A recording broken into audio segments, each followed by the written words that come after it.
welcome to another wonderful episode of Joshua's Movie Reviews and More. Question I always have for you: what movies do you like? Me, this week I was kind of torn. Would it be action slash drama, or would it be horror? So I'll let time make his call. I could either have gone to see The Nun, or I could have gone to see Peppermint. So, needless to say, I had very limited time. I need to have my evening done pretty quickly.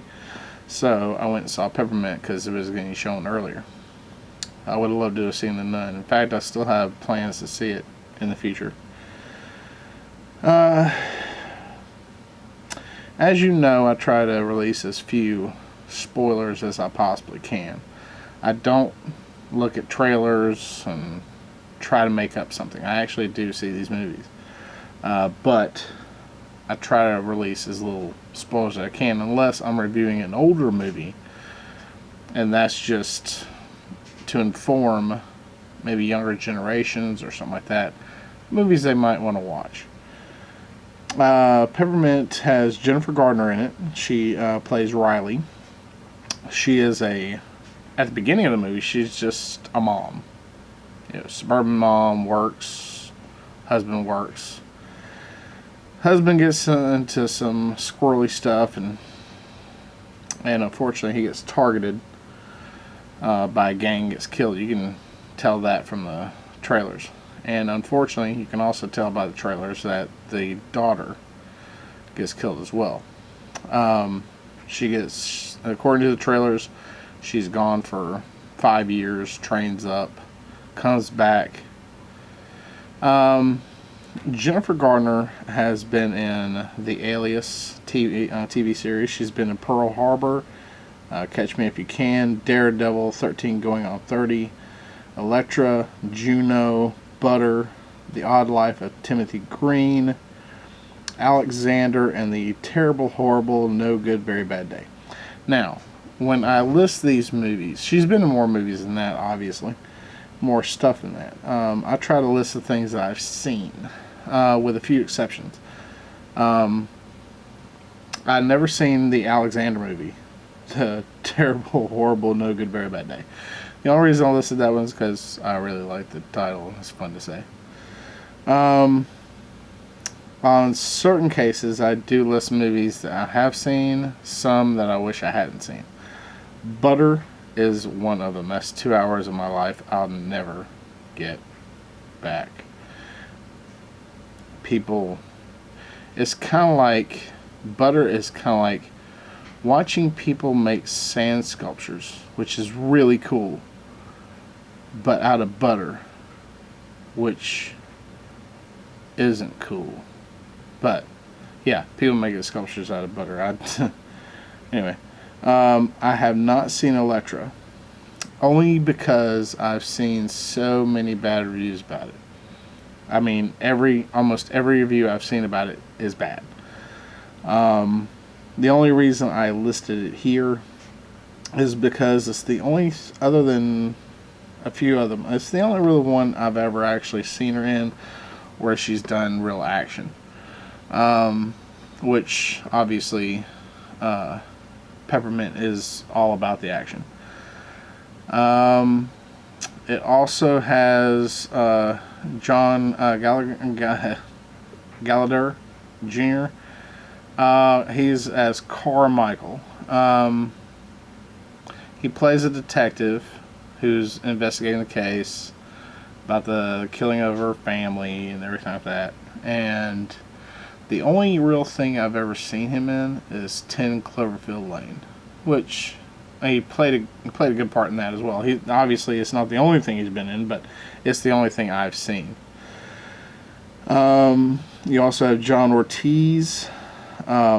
He plays Carmichael's partner. I mean, you've seen him in Carlito's Way, Ransom, Sergeant Bilko, Alien vs. Predator, Requiem, Fast and Furious 1 and 6. I mean, he's a good actor. Played the part very well. And there is a hint that there might be a mole in the police department that is letting the gangs know what's going on. And all the way throughout the movie, you don't know whether it's which detective it is. You have no clue, and you don't know whether it's Carmichael or Moses. So wow. The crime boss is Juan Pablo Raba. He plays Diego Garcia. I looked at his whole list of films, and most of them are foreign, and I haven't seen any of them, so I don't know him from anything. He plays a halfway decent role. Blake's good crime boss, but he's pretty much the pointed spear of all the rage that Riley is going for. She wants to get revenge for her family. Good movie. I think, everybody from Jennifer Gardner to John Ortiz, everybody played their parts real well. Obviously, I didn't list everybody that played in the movie. These are just the ones that you really need to concentrate on. The only thing I can really say is really negative about it is that it seems the writers concentrated on mostly the revenge plot and the action, which was good, very, very good, very well paced. The only thing that was not well paced was the prior story with her and her daughter and her husband. Obviously, anytime you see a kid get killed in the movie, you just, yeah, get him, go kill everybody. But it's like, I don't know exactly how long the movie went, but let's say it went for an hour. It's like the first 5 minutes was about the family, and the 55 minutes was about the killing everybody else. I don't think they concentrate on the family enough to make an emotional connection, except for the kid. Her daughter, anytime you see a kid, like I said, anytime you see a kid get killed, you just, kill everybody. Just grab a gun and shoot everybody. But other than that, you have no attachment for the husband. You're just like, okay, her husband died, and alright, well, your daughter died, so grab a gun, kill everybody. That's about it. You have no emotional attachment to the family whatsoever. At least I didn't in the very short amount of time that it explained her prior stuff prior to her going and killing everybody. But other than that, go back to a drama that has, there's different types of drama. Either a father can get killed, or a child and your significant other, or a family pet, which is where we go to John Wick. John Wick is also an action with a little bit of drama, but the difference between John Wick and Peppermint is that I believe by the end of John Wick, you're emotionally involved as well. If you haven't seen John Wick, I suggest you do it. That and the sequel, John Wick 2. Both of them are very good. Keanu Reeves plays John Wick, who is an ex-hitman for a Russian crime family. And he's very, very good at his job. He is considered one of the best. And, he has if you look back on his career, there's just a whole mountain of bodies behind him. Basically to the point that nobody really wants to screw with him. He loves headshots. And he'll finish somebody off with a headshot, I guess, just to make sure they're dead. Now, if you haven't heard of Keanu Reeves, if you remember my last episode, I mentioned getting out of your parents' basement or the cave you're living in. That's kind of, I'll name a few movies he's been in. Bill and Ted's Excellent Adventure, Bill and Ted's Bogus Journey, Parenthood, Point Break, My Own Private Idaho, Bram Stoker's Dracula, Speed, Johnny Mnemonic, A Walk in the Clouds, Chain Reaction, The Devil's Advocate, The Matrix Trilogy, The Replacements, Constantine, The Lake House, A Scanner Darkly, The Day the Earth Stood Still, and Knock Knock. Now, Knock Knock, out of all of these, I think Knock Knock is kind of like a modern day Fatal Attraction. It's very twisted. But all of them, all the ones that I've listed are very, very good films. And it's a drop in the bucket of what he's been in. I actually really, really love Keanu Reeves' stuff. It kind of makes me want to go out and either rent or buy or download all the rest of his films to watch him, because he's an outstanding actor. It also has Michael Nunavik, I think is how it's pronounced. Like I said, I'm horrible with names, so I'm sorry. But he plays Vigo, who is the Russian crime family's main guy. He's you know him from The Girl with the Dragon Tattoo, and Who Played with Fire, and Who Kicked the Hornet's Nest. He also played in Mission Impossible Ghost Protocol. Very good actor. Plays an excellent Vigo.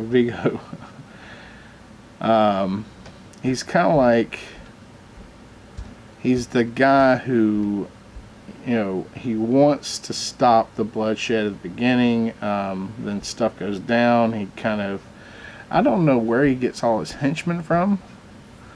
The same thing goes with Peppermint. Because Riley's going around killing all the henchmen in that. John Wick's going around in this one killing all his henchmen. Maybe they call 1-800-HITMAN. I don't know. Hitman with 2 N's, by the way. Need to make it 7 characters. I don't know where they get all their henchmen, but maybe they post in the yellow pages or on Craigslist or something. I don't know. But you also have Alfie Allen. He plays Vigo's son. Because what happens is, at the beginning, is that you find out that John Wick's wife died. She died of, I guess, cancer or some type of illness. And she gets John a dog. And at first he doesn't know what to do, but he finds that he can mourn more easily with the dog around. Now, he goes and fills up gas at a gas station. And that's where he encounters Vigo's son. They have a slight word confrontation, and basically John pisses him off. So they go to John's house. They steal his car because they want his car, because it's a badass car. He steals the car and kills the dog. So you have the best hitman around, whose wife just died, who bought him a dog before she died, had basically delivered after she was buried, and you kill it. Basically the last gift the best hitman on the planet got from his dead wife. Yeah, not a very good idea. You also have Avi, who's played by Dean Winters. I mean, he was in Conspiracy Theory, he was in Hellraiser, Hellseeker, Teenage Mutant Ninja Turtles, Out of the Shadows, and of course, the Mayhem commercials. He's basically like a lawyer / deal maker, and he works for a Russian crime family, but doesn't know how to speak Russian. They're always speaking Russian. He's like, English, English. I'm sorry. Watch the movie, you'll understand. It's actually quite funny. And also you have, I guess, John's teacher, I guess, friend, but it's Marcus. It's played by William Dafoe. Again, if you haven't heard of William Dafoe, all I can say is please give up your life as a hermit. It'll do you so much good. And the sun will do your skin some good, and just good stuff. It'll only take a little while to go through at least the list of stuff I've seen William Dafoe in. Platoon, Mississippi Burning, Born on the 4th of July, Clear and Present Danger, Speed 2, Cruise Control, Boondock Saints 1 and 2, American Psycho, Spider-Man 1 through 3, Finding Nemo, Finding Dory, Once Upon a Time in Mexico, Inside Man, Daybreakers, Odd Thomas, What Happened to Monday, and Death Note. And like I said, that's just a few that he's been in.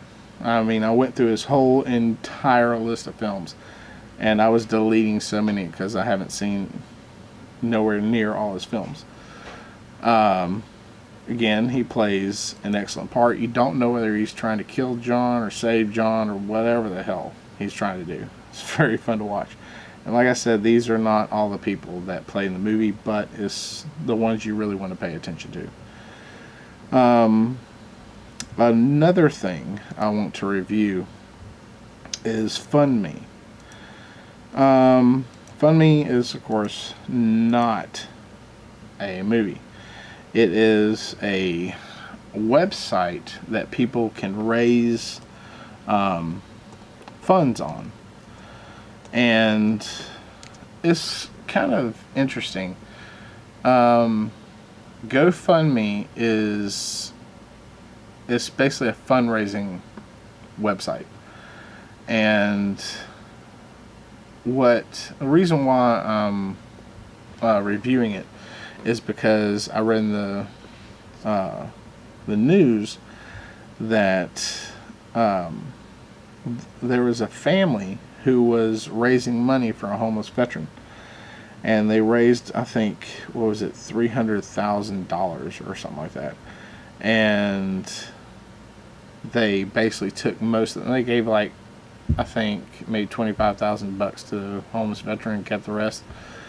And they might be serving jail time or all that kind of stuff. What impressed me the most is GoFundMe gave the homeless veteran all the money.